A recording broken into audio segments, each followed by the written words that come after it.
குழந்தைகள் பேரை வச்சுட்டு குழந்தைகளுக்கு நம்ம பகவானை காட்டி கொடுக்கணும், பக்தியை காட்டி கொடுக்கணும். அது மட்டும் இருந்துருச்சுன்னா அந்த குழந்தைக்கு எந்த சந்தர்ப்பத்தை எந்த ஆபத்தும் வராது. லைஃப் லாங் அவன் எல்லா இடத்துலயும் ஜெயிச்சுன்னு வந்துருவான். அதனாலதான் நம்ம பகவத் பக்தியை கெட்டியா பிடிச்சுக்கோங்க. நம்ம கிடைச்ச 24 hours எவ்வளவு யூட்டிலைஸ் பண்ணணும்ன்ற ஒரு வைராக்கியம் வச்சுக்கோங்க. ஏன்னா உலகத்துல எல்லாரும் என்னென்னமோ பண்ணிட்டு தான் இருப்பா. இந்த 24 hours காத்தால எந்த ஒருத்தர் 1000 காயத்ரி பண்றான்னு வச்சுக்கோ. அதே சமயத்துல எவ்வளவு தூங்கவும் தூங்கிட்டு இருக்கலாம். இல்ல நைட் எல்லாம் ஏதாவது சினிமா பார்த்துட்டு ஒருத்தன் அப்படி படுத்துட்டு இருக்கலாம். அப்பதான் அவன் படுத்துட்டு இருக்கலாம். காயத்ரி 4 மணிக்கு எழுந்து குளிச்சுட்டு காயத்ரி பண்ண ஆரம்பிச்சான்னா அப்பதான் ஒருத்தன் தூங்கவே போயிருப்பான். ஏன்னா நைட் எல்லாம் பிக்சர் ஏதாவது பார்த்திருப்பான், மூவி பார்த்திருப்பான்.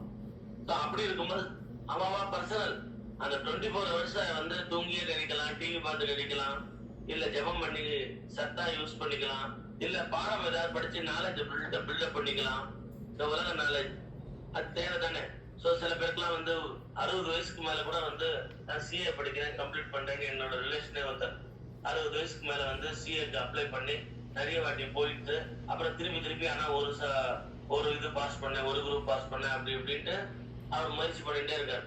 நான் சொன்னேன் என்னோட கசின் தான், வாடா படம்னு சொல்ற அளவுக்கு க்ளோஸ், என்னோட வயசுல பெரியவரா இருந்தாலும். என்னப்பா காலம் பொன் போன்றது, நம்ம பக்தியில மனசு இந்த சின்ன வயசுல இருந்து ஆபீஸ் அது இதுன்னு போய் எல்லாம் பண்ணியாச்சு. ரிட்டையர்ட் ஆயிட்டு அப்புறமா ஜபத்திலையும் மனசு தைரியத்திலையும் சிந்தனை பண்ண வேண்டாமா? ஆதிசங்கரா தானே பஜ கோவிந்தம் பஜ கோவிந்தம் கோவிந்தம் பஜ மூட மதியம் கோவிந்தா வரன பகவான் நாம சில டுக்குருஞ்சரன்னு ஒரு பாவம் ஒரு வயசான கழவர். அவர் சான்ஸ்கிரிட் கிராமர் படிக்கிறார். அவருக்கு இப்பதான் கத்துட்டு சான்ஸ்கிரிட் கிராமர்ல புலமை வரணும்ன்றதுக்காக நல்லா அதுலயே படிச்சுன்னு உட்காந்துருந்தார். ஆதிசங்கரன் சுவாமி என்ன பண்றதுன்னு கேட்டார். நான் ரொம்ப நாலேஜ் பில்ட் அதிகப்படுத்திக்க போறேன், சான்ஸ்கிரிட்ல இதுல எல்லாம் அதை பண்ணிட்டு நம்மள ஜீனியஸ் ஆக போறேன், பெரிய கவி ஆக போறேன் அப்படின்னு. சரி நீங்க சொன்ன மாதிரியே உங்க கோல் அச்சீவ் பண்றேன். சரி அதுக்கப்புறம் அது எதுக்கு பயன்படுறது அப்படின்னா, ராஜா கிட்ட போய் என்னோட கவித்துவம் காட்டுவேன், காட்டினா அவன் பொண்ணும் பொருளும் தருவான். பொண்ணும் பொருளும் ராஜா நிறையவே தரான். நீங்க கவித்துவம் காட்டுறேன், பெரிய சூப்பர் ஜீனியஸ் சொல்றான், வெரி குட் சொல்றான், அவனுக்கு மரியாதை எல்லாம் பண்றான், ரைட்டு. இது அந்த பொண்ணு பொருளும் முழுக்க அனுபவிக்கிறதுக்கு அவன் ராஜா நிறைய அள்ளி கொடுத்துட்டான். அதை அனுபவிக்கிறதுக்கு உங்களுக்கு ஆயுசு இருக்குமோன்னு கேட்டார். அப்போ ஆயுசுன்றது கடவுள் கையில தான் இருக்கு. இந்த ஜென்மத்தை நம்ம எவ்வளவு ஸ்கோர் பண்றோமோ, இப்போ 20 overs மேட்ச்னு வச்சுக்கோங்களேன். வச்சு ஏன் சொல்றேன்னா எனக்கு அது ரொம்ப பிடிக்கும். IPL match 20 overs match 15 over நம்ம அப்படி இப்படி ஏதோ ஆடிட்டாங்க. சிங்கிளா அடிச்சான், இல்ல 4 அடிச்சான், 6 ஏதோ ஒரு ஓவருக்கு 1 இல்ல 2 ஓவருக்கு ஒரு 4 ரன் மாதிரி அடிச்சிருக்கான். ஆனா கடைசி 5 overs பார்த்தா 60 ரன் அடிக்கணும்னு. அப்ப ஒரு ஓவருக்கு எவ்வளவு ரன் அடிக்கணும்? 5 overs 60னா 12 divided by 5 sorry 60 divided by 5 12 12 60. அப்போ ஒரு ஓவருக்கு 12 ரன் அடிச்சானோ. ஐயோ சாதாரணமா இப்போ ஒரு சிங்கிளா எல்லாம் அடிக்க முடியாது. தூக்கி அடிச்சு ஒரு 4 ஒரு 6 ஆவது அடிச்சான்னா 10 ரன்னாவது வரும். எப்படியாவது மேட்ச் வின் பண்ணணும்ன்றவன் எப்படி ஆடுவான்? இது வரைக்கும் ஆடினதோட கேம அப்படியே மாத்தி இனிமேல் ஷார்ட்ஸ் பயங்கரமா அடிக்க பார்ப்பான். எல்லா பாலுமே 4 6 அப்படின்னு ட்ரை பண்ண பார்ப்பான். அப்படி நம்ம லாஸ்ட் லெக்ல இருக்கோம்னா அப்போ கடைசி 5 ஓவர்ஸ்னா நம்ம அந்த எதிர ஆப்போனன்ட்டோட அந்த ஸ்கோரை ரீச் பண்றதுக்கு அவனை ஜெயிக்கிறதுக்கு இன்னும் நம்ம ஃபாஸ்டா ரியாக்ட் பண்ணி ஆகணும். அந்த மாதிரி நம்ம வாய்ஸ்ல ஒண்ணுமே எப்படியோ வேஸ்ட் பண்ணி பல நாள் வேஸ்ட் பண்ணிட்டோம். 24 hours பல 24 hours நம்ம வீணே கழிச்சிட்டோம். அப்போ இப்போ இந்த சத்சங்கத்துல இருந்து ஒரு புத்தி வருதுன்னு வச்சுக்கோங்களேன், ஏதோ ஒரு நல்லது என்ன வருதுன்னா அந்த ஸ்பார்க்க அப்படியே வேஸ்ட் பண்ணி விட்டுறக்கூடாது. இதை யூட்டிலைஸ் பண்ணி எவ்வளவுக்கு எவ்வளவு கடவுள் பேரை சொல்றோமோ, டைம் கிடைக்கும் போதெல்லாம் இறைவன் நாம சொல்லியே. மத்தவாள்லாம் இப்படி இல்லையே சார், உன்னோட ஃப்ரெண்ட்ஸ் எல்லாம் பாரு ஏதோ குரூப்ல நம்ம இருக்கோம், அவள்லாம் 1008 அனுப்புறான். சத்சங்க குரூப்ல மட்டும் இல்ல, நிறைய கசின் குரூப்ல இருக்கும், நிறைய ஆபீஸ்ல அவளோட குரூப்ல இருக்கும், எத்தனையோ இருக்கு. அவ என்னென்னவோ அனுப்புறா, எவ்வளவு உலக விஷயங்கள் அனுப்புறா, எவ்வளவு அரசியல் அனுப்புறா, சினிமா அனுப்புறா, என்னவோ இருக்கு. அப்போ நம்மளும் அதுல இன்வால்மெண்டோட இருக்க வேண்டாமா? ஆக்டிவ் மெம்பரா இருக்க வேண்டாமா? நம்மளுக்கு இதெல்லாம் தெரியாம போயிடுச்சுன்னா எல்லாரும் மாதிரி நம்மளும் ஒரு லேட்டஸ்ட் படம் எல்லாம் பார்த்திருந்தா தானே அந்த டேட்டா எல்லாம் தெரியும், அதை பத்தி பேச முடியும். நம்மளோட நேரத்தை முழுக்க காயத்ரி ஜபம் இல்ல ராமாயணம் சொல்றதை ஸ்பெண்ட் பண்ணிட்டா ஏமாந்து போயிட மாட்டோமா? அந்த குரூப்ல நம்மளெல்லாம் கடா உனக்கு இது கூட தெரியல அப்படின்னு கேட்க மாட்டாளா? இதெல்லாம் பத்தி நினைக்கவே நினைக்காதீங்கோ. ஏன்னா அதெல்லாம் குப்பை. எவ்வளவு குப்பையை சேர்த்தேன்றத மாதிரி காட்டக்கூடாது. சார் நான் தீபாவளிக்கு பட்டாசு வெடிச்சு பாத்தீங்களா, எங்க அப்பா வந்து 10,000 rupeesக்கு பட்டாசு வாங்கினான். அப்புறம் வீடு முழுக்க பாருங்க மலை போல குவிஞ்சிருக்கு பாருங்க இந்த குப்பை. ஓ 10,000 ரூபாய் ஸ்வாஹா. அப்போ அவ்வளவு அளவுக்கு நம்ம குப்பையதான் சேர்த்து வச்சிருக்கோம். அதுக்கு இம்பார்ட்டன்ஸ் கொடுத்துட்டு இருக்கோம். அப்ப இறைவன் எப்படி வருவான்? ஏதாவது சந்தர்ப்பத்துல தேகின்னு போய் நிக்கும் போது எப்ப தெரியுமா தெரியும் அந்த டைம் வேல்யூ? ஹாஸ்பிட்டல்ல அப்படியே படுத்துட்டு உயிருக்கு துடிக்கும் போது, எனக்கு தெரிஞ்ச ஒருத்தர் வந்து இப்ப நான் நிறைய பேர் குரூப்ல சொல்லல, விஜய்க்கும் வந்து ஷிவுக்கும் ஒண்டி சொன்னேன். யாரோ அந்த அவர் ஹிந்து கூட கிடையாது, விஜய்க்கும் ஷிவுக்கும் ஒண்டி சொன்னேன். கடைசியில பார்த்தா அவங்களோட மிஸ்ஸஸ் எல்லாம் பாத்தீங்கன்னா ஒரு நாள் 36 கொண்டு போதிய சபித்து உகந்து நீர் அணிய அஷ்டதிக்குள்ள அடங்கு மாசமா என்ன சஷ்டி கவசம் இத்தனை வரைக்கும் ஒரு நாள் கூட படிக்காதவங்க எல்லாம் கூட இப்ப வந்து 36 வாட்டி எல்லாம் டெய்லி படிக்க ஆரம்பிச்சாங்க. சோ அப்ப என்ன அர்த்தம்? அப்ப எத்தனையோ நாள் காலம் இருந்தது. அன்னைக்கெல்லாம் ஒரு முருகான்னு சொல்லியிருப்பியா, ராமான்னு சொல்லியிருப்பியா. இப்ப பாத்தீங்கன்னா 36 வாட்டி சஷ்டி கவசம் சொல்லட்டோமா, விஷ்ணு தர்சனம் சொல்லட்டோமா? ஏன் இப்ப எங்க தேகின்னு மடிப்பிச்சேன்னு சொல்லி தாலி பிச்சேன்னு சொல்லி எங்க போய் கேட்டு நிக்கிற? சுவாமி கிட்ட நிக்கிற. அப்ப ஒரு தேவைன்னா உனக்கு ஒண்ணு தேவைன்னா எங்க போய் நிப்ப? லைஃப்ல ஒரு வைட்டல் ரோல் ரொம்ப சீரியஸ் ரொம்ப முக்கியம் அப்படின்னா எங்க போய் நிப்ப? திக்கற்றவனுக்கு தெய்வமே துணை. அப்ப போவியா? அதனால்தான் ஒரு ஆழ்வார் சொன்னார், அப்போதைக்கு இப்போதே சொல்லி வச்சேன். ஒண்ணு அவர் சொன்ன விதம். 2 டெத் வரும்போது மனசு வந்து டைவர்ட் ஆயிடும், கோமா ஸ்டேஜ்ல இருக்கா, நினைவு தப்பி போகும். அப்போ நம்ம உறவுக்காராலே தெரியாது, நம்ம பிள்ளையே அடையாளம் தெரியாது. அப்படி இருக்கும் பொழுது நமக்கு பகவான் நாமாவை சொல்ல தோணும். அப்போதைக்கு இப்போதே சொல்லி வச்சேன். நல்ல புத்தி இருக்கும் போது பகவான் நாம வசதின்னு சொல்லும் போது தெரியும் போது இப்பயே சொல்லிடுறேன் அப்படின்னு நிறைய பகவான் நாம சொல்லி வச்சார். இன்னொன்னு, ஒரு ஆபத்துன்னு லைஃப்ல வரும்பொழுது அப்போ வந்து திடீர்னு கடவுள்கிட்ட போனேன்னா, இப்ப நம்ம வந்து நம்மளோட ஃப்ரெண்ட், நம்ம கடவுள் அப்படி சொல்ல மாட்டார், கடவுள் எப்பயுமே கருணை. இப்ப நானும் இன்னொரு ஃப்ரெண்டும் இருக்கோம்னு வச்சுக்கோ, அவன் என்ன ரோட்ல பார்க்கும்போது நான் ஹாய் அப்படின்னு கை காட்டும் போதெல்லாம் அவன் கண்டிக்கவே மாட்டேன்றான். நல்லா தெரியும் நான் கை காட்டுறது, ஆனா வேணும்ட்டே கவனிக்காம போறான். என்னோட ஃப்ரெண்டு தான், பட் திடீர்னு என்னமோ என்ன கண்டா பிடிக்கல அவனுக்கு. ஆனா திடீர்னு ஏதோ ஒரு சமயத்தை அவனுக்கு ஒரு பணம் போட, அப்போ வந்து நானும் நீ சின்ன வயசுல அவ்வளவு நல்லா படி ஒன்னா படிச்சு மாட்டா ஞாபகம் இருக்கான்றான். டேய் 4-5 நாளா நானும் நீ ரோட்ல எதிர்க்க வரும்போதெல்லாம் கை காட்டுறேன்டா, அப்பெல்லாம் என்ன கண்டுட்ட மாதிரி காட்டலடா. சாரிடா நான் கவனிச்சேன், ஆனா ஏதோ அவசரமா போயிட்டேன்டா, அதெல்லாம் மனசுல வச்சுக்காதடா. இப்ப எனக்கு ஒரு தேவை இருக்கிற வேணும்டா, ஏதாவது பைசா கொடுத்து உதவுடா, எனக்கு ஒரு ஆபத்துடா அப்படின்னு கேட்கறான்னு வச்சுக்கோங்க. ஒரு எக்ஸாம்பிள் தான் இதெல்லாம். அப்போ அந்த மாதிரி நம்ம பகவான் நாமாவே சொல்லி நம்ம நேரத்தெல்லாம் என்ஜாய்மெண்ட் எங்கெங்கயோ கொடுத்துட்டு ஒரு ஆபத்தோ ஏதோ ஒரு சந்தர்ப்பம்னு வரும்போது போட்டு பகவான் முன்னாடி போய் நின்றா, ஆனா ஃப்ரெண்டு மாதிரி கிடையாது. டேய் என்ன நேற்று கண்டுட்டியாடா, இன்னைக்கு மட்டும் என்கிட்ட வந்து கெஞ்சற அப்படின்னு ஃப்ரெண்டாவது கேட்பான். ஆனா பகவான் அப்பயும் பாவம் என்ன சொல்றது, அதுக்கு நம்மளெல்லாம் இது பண்ணி நினைச்சுக்க தெரியாது. நீ அதை பண்ணி என்ன கவனிச்சியா, அன்னைக்கு என்ன நினைச்சியா, இன்னைக்கு என்ன நினைச்சியா எல்லாம் கேட்க தெரியாது.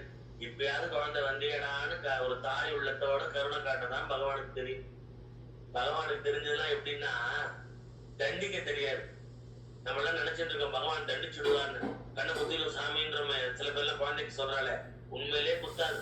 அது ஆயுதம் எல்லாம் வச்சிருக்கிறது நமக்காக இல்ல, நம்மளை காப்பாத்துறதுக்காக. நம்மள குத்துறதுக்காக இல்ல, நம்மளை காப்பாத்துறதுக்காக. ஜெய ஜெய ஸ்ரீ சுதர்சனா, ஜெய ஜெய ஸ்ரீ சுதர்சனா. நேற்று ஆணி வந்து இந்த நட்சத்திரம் வந்து சித்திர நட்சத்திரம் வந்து சுதர்சன ஆழ்வான்ட்டு நிறைய இடத்துல வந்துட்டு இருக்கு. அவர் வந்து அப்படி அவரெல்லாம் பகவான் சுதர்சன சக்கரம் எல்லாம் கையில வச்சுட்டு இருக்காரு. எதுக்காக? நமக்காக, நம்மளை தண்டிக்கிறதுக்காக இல்ல, நம்மளை காக்கிறதுக்காக. அந்த மாதிரி அந்த ஆயுதங்கள்லாம் வச்சு பார்த்து பயப்பட வேண்டாம். பகவான் எப்பயுமே கருணை தான். சோ நம்மகிட்ட வந்து நீ ஏன்டா இத்தனை நாளா வரல, இன்னைக்கு ஒரு தேவை மட்டும் வரப்பாரு அப்படின்னு ஃப்ரெண்டு சொல்லி காட்டுற மாதிரி சொல்லி காட்ட மாட்டான். ஏன்னா பகவான்றது தாய் உள்ளம் கொண்ட கருணை உள்ளம் கொண்டவர். ஆனா அதை நம்ம அட்வான்டேஜா எடுத்துக்கலாமோ? பகவான் நான் என்னைக்கு வேணா கண்டுக்காம போயிட்டு திடீர்னு போய் நின்றேன்னா அவன் பைத்தியம், என் மேல கருணை காட்டிடும், ஏன்னா அது அம்மா அது அப்பா அப்படின்ற மாதிரி நீ நடந்துக்கலாமோ? பகவான் கருணை உள்ளதுதான், நீ அப்படி நடந்துக்கலாமோ? நன்றி கெட்டத்தனமா நமக்கு இந்த அளவுக்கு வேலை கொடுத்து, நமக்கு வசதி வாய்ப்பை கொடுத்து, நம்மள நன்னாத்தே வச்சிருக்கான். எத்தனை பேரு ஹாஸ்பிட்டல்ல போய் படுத்துட்டு உயிருக்கு குத்தும் குறையுமா அலைஞ்சுட்டு காப்பாத்து, யார் காப்பாத்துவா, யார் காப்பாத்துவா, தெய்வமே காப்பாத்துமா, இந்த தெய்வம் காப்பாத்துமா, அந்த தெய்வம் காப்பாத்துமா, மேரி மாதா காப்பாத்துவாளா, அல்லா காப்பாத்துவாரா? முன்னாடி சின்ன வயசுல குழந்தைகளுக்கு ரொம்ப ஏதோ ஒண்ணு காத்து கருப்பு பட்டா மாதிரி இருந்ததுன்னா மாரியம்மன் கோயில போய் வேப்படிக்கிறவாலும் அடிப்பா, இல்லாட்டி காத்து கருப்பு ஏதோ பட்டிருக்கு, குழந்தை டிஃப்ரெண்டா இருக்கு, ஏதோ மாதிரி இருக்குன்னு போய் இந்த மசூதியில போய் ஊதிட்டு வரேன்னு சொல்லி அங்க போவா. என்ன அந்த தாய் மனசு தந்தை மனசுன்றது பித்து இல்ல, குழந்தைக்கு எப்படியாவது சரியானு நினைக்கிறது தானே இந்த தாய் தந்தை மனசு. அதனால எந்த ரிலீஜனா இருந்தாலும் பரவாயில்ல, என் குழந்தைக்கு சரியா போனா போகும். அப்படி ஒரு உயர்ந்த மனசு இந்த தாய் தந்தை மனசு. அதேதான் பகவான் நம்ம மேல அவ்வளவு கருணை தான். அப்படிப்பட்ட பகவான்கிட்ட நீ நன்றி கெட்டத்தனமா எவ்வளவு நமக்கு வசதியை கொடுத்திருக்கான், பணம் காசு கொடுத்திருக்கான், எவ்வளவு நம்மள நன்னா வச்சிருக்கான். அப்படி இருக்கும் போது கை காலையும் நல்லா ஆரோக்கியமா இருக்கே, எத்தனை பேர் அது இல்லாம இருக்கா? அப்படி இறைவன் கொடுத்திருக்கும் போது நன்றி கெட்டத்தனமா நடந்துட்டா அது அவன் தண்டிக்க மாட்டான். நம்மளோட தீய அந்த செயலே நம்மள தண்டிக்காதான். பகவானுக்கு தண்டிக்கணும்ன்ற எண்ணமே கிடையாது, அவன் என்னைக்குமே கருணை உள்ளவன். அதனாலதான் நான் சொல்றேன், நம்ம ஒவ்வொருத்தருமே புரிஞ்சுக்கணும், கடவுள்ன்றவர் கருணாமூர்த்தி. அதை புரிஞ்சுட்டு நம்ம பகவத் பக்தி பண்ணணும். நேரத்தை காலம் பொன் போன்றது. நான் பர்த்டே கொண்டாடும் பொழுதெல்லாம் ஞாபகம் இருக்கணும், ஒரு வயசு கூடி போறது நமக்கு. கடவுள் எப்பயுமே ஒரு பர்த்டேன்னு ஒண்ணு வச்சாருன்னா யாருமே நெருப்புனா வாரி வந்தாரு, எல்லாருக்குமே ஒரு மார்ஜின் வச்சிருப்பாரு, டெத்துன்னு. அது பர்சனுக்கு பர்சன் வேரி ஆகும். அப்போ டுவர்ட்ஸ் அதை நோக்கி நம்ம பிரயாணம் பண்ணிட்டு இருக்கோம்னு அர்த்தம். அப்படி இருக்கும்போது அப்போ நம்ம பர்த்டேன்னு சந்தோஷத்தை கொண்டாடும் போது இந்த மாதிரி காக்குங்கரங்கள், அந்த மாதிரி சில அநாத ஆசிரமங்கள், அங்கெல்லாம் போய் சர்வீஸ் பண்றோம். அங்கெல்லாம் போய் அவளுக்கெல்லாம் சாப்பாடு போட்டு அந்த மாதிரி பண்ணலாம். என்னெல்லாம் முடியுமோ ஓல்டேஜ் ஹோம்ல போய் சில பேர்லாம் சர்வீஸ் பண்றா. என்னெல்லாம் முடியுமோ தன் சரீரத்தை, ஏன்னா வேஸ்ட் பண்ணக்கூடாது, ஏமாந்து போயிடக்கூடாது. என் பர்த்டே போது நான் இந்த மாதிரி இவாளோட ஸ்பெண்ட் பண்ணி நான் ஆனந்தத்தை சம்பாதிச்சுக்கிறேன்றா. சோ பர்த்டே போது அப்படி சர்வீஸா போய் எங்கேயாவது போய் பண்ற. கோயில போய் உழவார பணின்னு உண்டு. அப்பர் சுவாமிகள் வச்சிருப்பாரு இல்லையா, இந்த தோசை தப்பு மாதிரி கையில வச்சிருப்பாரு. அதெல்லாம் என்ன அர்த்தம்னா உழவார பணின்னு பண்றது. அதை போய் பண்றா. எனக்கு தெரிஞ்சு எங்க வீட்டுல சும்மா கிளீன் பண்றதுக்கு என் ஒய்ஃப் ஒரு அம்மாவை கூப்பிடுவா. அவளை என்னைக்காவது 2 months 3 months ஒரு தடவை சும்மா இந்த வீடுக்கு சும்மா இந்த கிளீன் பண்றதுக்கு எல்லாம் கூப்பிடுவா. அப்படிதான் என்னைக்கா ஒரு தான் கூப்பிடுவா, வருஷத்துக்கு ஒரு 3-4 வாட்டி கூப்பிடுவா, அவ்வளவுதான். அப்படி இருக்கும்போது அந்த அம்மா எல்லாம் பாத்தீங்கன்னா எங்க ஹஸ்பண்ட் எல்லாம் எவ்ரி சண்டே மார்னிங் உழவார பண்ண போயிடுவாரு. ஏதாவது ஒரு சிவன் கோயில், பாழடைஞ்ச சிவன் கோயில், இல்ல பெருமாள் கோயில், ஏதாவது முருகர் கோயில், ஏதாவது ஒரு கோயில், அம்மன் கோயில், அந்த முள்ளு கல் எல்லாம் எடுத்து அந்த உழவார பண்ண போயிடுவாரு அப்படின்றா. அந்த கோயில்ல என்னென்ன ஹெல்ப் பண்ணுமோ அந்த அங்க என்னென்ன பண்றது, ஒரு ஓரத்துல அந்த இருக்கிற குப்பை எல்லாம் இருக்கிற இடத்தெல்லாம் எடுத்து கிளீன் பண்ணி அங்கெல்லாம் ஒரு செடியை நட்டு வச்சு அந்த மாதிரி அதை வளர்த்து அங்க அந்த கோயில்ல அந்த பூவே கூட எடுத்து அந்த செடியில இருந்து பின்காலத்துல ஒரு பூ எடுத்து சுவாமிக்கு போடலாம். அந்த மாதிரி எல்லாம் ஒரு சர்வீஸா பண்றதுக்கு ஒரு குரூப் எல்லாம் நிறைய குரூப் இருக்கு. அந்த மாதிரி பண்ண போயிடுறான். யோசனை பண்ணி பாருங்க, இன்னைக்கு வேணா அவ ரொம்ப ஒரு புவரா இருக்கா, அதை வாட்ச் பண்ணிட்டே இருக்கான் சுவாமி. இவாளோட சர்வீஸ், இவாளோட நல்ல எண்ணத்தையும் அவளுக்கு தன்னையே கொடுத்துருவான். அதை விட வேற என்ன வேணும்? இவாளுக்கு பிறவியே இல்லைன்னு சொல்லிடுவான் அவ பண்ற சர்வீஸ். இல்ல அப்படி பிறவி கொடுத்தாலும் அவளுக்கு என்னெல்லாம் கொடுத்து அவளை சந்தோஷப்படுத்த முடியுமோ அப்படி மக்கள் செல்வமும் சரி, பணமும் எல்லாமே கொடுத்து மன நிம்மதியை கொடுத்து அனுகிரகம் பண்ணுவான். சோ யார் அந்த சர்வீஸ் மைண்ட் இருக்கோ, தன்னோட வாழ்நாள்ல ஒவ்வொரு நேரத்தையும் அவ்வளவு அளவுக்கு உயர்ந்ததா பண்ணணும்னு நினைக்கிறாளோ அவளுக்கெல்லாம் தெய்வம் கூட துணையா இருக்கும். சோ ஒரு பக்கம் உலகத்துல அங்கங்க வார் நடக்கிறது, அந்த ஏதோ ஒரு இடத்துல பூமி அதிர்ந்தா கூட எல்லாருக்கும் அது பாதிப்புன்ற மாதிரி, அந்த மாதிரி வார் ஏதோ ஒரு இடத்துல நடந்தாலும் உலகம் முழுக்க அது ஏதோ ஒரு ஆங்கிள் அஃபெக்ட் பண்ணும். ஏதோ பெட்ரோல் விலை ஏறது இல்லாட்டி ஏதாவது ஒரு அஃபெக்ட் பண்ணும். கண்டிப்பா எங்கேயோ வார் நடந்தா கூட அப்போ நம்மள போய் எதையும் போய் தடுக்க முடியாது. அப்போ நம்ம என்ன பண்ணலாம்னா இருக்கிற இடத்துல பகவானை பிரார்த்தனை பண்ணி லோகா சமஸ்தா சுகினோ பவந்து, அப்படி லோகமே சுபிக்ஷமா இருக்கணும், எல்லாரும் நல்லா இருக்கணும்னு வேண்டிக்கிறது. அப்படி ஜபத்தை பண்றது இல்ல, சரீரத்தால அங்கங்க பக்கத்துல இருக்கிற ஒவ்வொரு இடத்துல போய் மகாபரிவா கூட இந்த இப்ப கிறிஸ்டின் எல்லாம் பண்ணுவா தெரியுமா? கிறிஸ்டின்லாம் அதுல ரொம்ப நல்லா பண்ணுவாங்க. போய் ஒவ்வொரு இடத்துலயும் போயிட்டு வந்து அந்த அந்த அவளுக்கு உனக்கா வேண்டிக்கிறேன்னு ஹாஸ்பிட்டல் எல்லாம் போய் இந்த கவர்மெண்ட் ஹாஸ்பிட்டல் எல்லாம் போயிட்டு உனக்கா வேண்டிக்கிறேன்ட்டு எல்லாருக்குமே அவளுக்காக கொஞ்ச நேரம் ப்ரே பண்றேன் தன்னோட டைமை ஸ்பெண்ட் பண்ணி பண்ணுவா.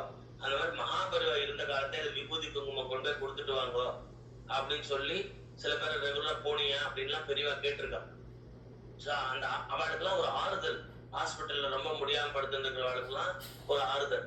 அப்படி போய் விபூதி குங்குமம் கொடுத்து பெரியவா வந்து இந்த மாதிரி உங்களுக்கு வந்து நல்லது வரும், கண்டிப்பா தேவலை ஆயிடும், சரியாயிடும் அப்படின்னு நல்ல வார்த்தையை காதுல கேட்டு அது பலிக்கும். சோ அந்த மாதிரி சொல்லிட்டு வர்றதுக்கு நிறைய பேர் போய் அந்த மாதிரி எல்லாம் பண்ணிருக்காரு சர்வீஸா. அப்படி பிறர்க்கின்னா முற்பகல் செய்யின் தமக்கின்னா பிற்பகல் தாமே வரும் வள்ளுவர் சொன்ன மாதிரி நாம எந்தெந்த சத்காரியங்கள் பண்றோமோ நல்ல உடம்பு தெம்பா இருக்கும்போது, இப்ப நம்ம கிருஷ்ணமூர்த்தி வெங்கடேசனுக்கு எல்லாம் வந்து 100 டைம்ஸ்க்கு மேல பிளட் டொனேட் பண்ணிருக்காரு. யோசனை பண்ணி பாருங்க. அவன் ராஜீவ் சொல்றது கொஞ்சம் கூட தப்பே கிடையாது. அவர் வந்து வெளியில காட்டிக்க மாட்டாரு. அவ்வளவு அளவுக்கு வந்து சர்வீஸ் பண்ணிருக்காரு. 100 டைம்ஸ்க்கு மேல அவரு பிளட் டொனேட் பண்ணிருக்காரு. அந்த மாதிரி அது வந்து வெளியில அட்வர்டைஸ் பண்ண வேண்டிய அவசியமும் இல்லைன்னு சொல்லுவார் அவர். அந்த மாதிரி பிறர்க்காக வாழறது வாழ்க்கைன்றது அது நமக்காக நம்ம செஞ்சுக்கிற நல்லது. நீ என்ன போட்டு வச்சியோ அது உனக்கே நிற்கும். ஒரு அப்பாவுக்கு வந்து தன்னோட அப்பா அம்மாவுக்கு வந்து ஒரு அலுமினிய தட்டு கொடுத்து வைப்பான். கொஞ்சம் அவன் அதே மாதிரி அவுட் ஹவுஸ்ன்னு சொல்லுவான். அவன் வீட்டு பேக் சைட்ல ஒரு இடத்துல அப்பா அம்மா வச்சிருப்பான். தன்னோட வச்சுக்க மாட்டான். அந்த மெயின் பில்டிங்ல இருக்க மாட்டாவா. அவன் தனியா வந்து பின்னாடி இருப்பான். அவளுக்கு அலுமினிய தட்டு மாதிரி கொடுத்து அதுல சாப்பாடு வண்டி கொண்டு போய் கொடுத்துட்டு இருப்பான். அப்போ கொஞ்ச நாள் கழிச்சு அப்பா அம்மா இறந்து போயிட்டான். அப்ப அந்த எல்லாத்தையும் திங்ஸையும் வந்து எதையும் வீட்டு உள்ள எடுத்துன்னு வர வேண்டாம், எல்லாத்தையும் தூக்கி அடிச்சிருங்க அப்படின்னு இவனோட ஒய்ஃப் இவனுக்கு அட்வைஸ் பண்ணுவான். சரி, அவ தான் செத்து போயிட்டாலே, பாய் படுக்க அவ என்னென்ன யூஸ் பண்ணாலும் எல்லா திங்ஸையும் தூக்கி குப்பையில போட்டுடலான்னு அவன் பண்ணும்போது அங்க வந்து பார்த்தா அலுமினிய தட்டு எல்லாத்தையும் அந்த அவனோட சன் வந்து எடுத்து வச்சுட்டு இருப்பான். எதுக்கு இதெல்லாம் எடுக்கிற நீ அப்படின்னா, இல்லப்பா ஃபியூச்சர்ல வந்து உனக்கும் அம்மாக்கும் இந்த மாதிரி நான் கொடுக்கணும்ல, அப்போ போய் தட்டு வாங்கிட்டு இருக்க வேண்டாமே, இதே தட்டை யூஸ் பண்ணலாமே எடுத்து வச்சுக்கிறேன் பாடுவோம். இது ஒரு கற்பனை கதை தான். பட் என்ன மெசேஜ் சொல்றது அப்படின்னா, நீ என்ன செஞ்சியோ அதேதான் உனக்கு வரும். நீ என்ன ஒரு தர்மம் பண்ணியோ அந்த தர்மம் உனக்கு காப்பாற்றும். தர்மம் தலை காக்கும், தக்க சமயத்தில் உனை காக்கும், கூட இருந்து குழி பறித்தாலும் கொடுத்தது காத்து நிற்கும்னு ஒரு சினிமா பாட்டு தான். அது உண்மையிலேயே நம்ம தர்மம் காப்பாற்றும், நம்ம செய்யற நல்லது காப்பாற்றும். கெட்டது அதே மாதிரி நமக்கே அது டிஸ்அட்வான்டேஜ், நமக்கு பின்காலத்துல அதுக்கேற்ற மாதிரி நமக்கு தண்டனையா கிடைக்கும். அது மாதிரி நம்ம செய்யறதுதான் நமக்கு ரிட்டர்ன் வரும். சில பேர் ஒரு ஆங்கிள் பார்க்கும்போது நான் நல்லதுதான் செஞ்சிருக்கேன் எங்க அப்பா அம்மாக்கான, அதுவும் என் பிள்ளை என்ன வந்து நிராதரவா விட்டுட்டானேன்னு சொல்றவாளும் உண்டு. அது இன்னைக்கு வந்து நீ நல்லது செஞ்சிருக்க, இந்த ஜென்மத்துல இருக்கலாம். ஆனா போன ஜென்ம கடன் ஏதாவது இருந்தா டெப்த்ன்றது கடனை வந்து கழிச்சுதானே ஆனும்.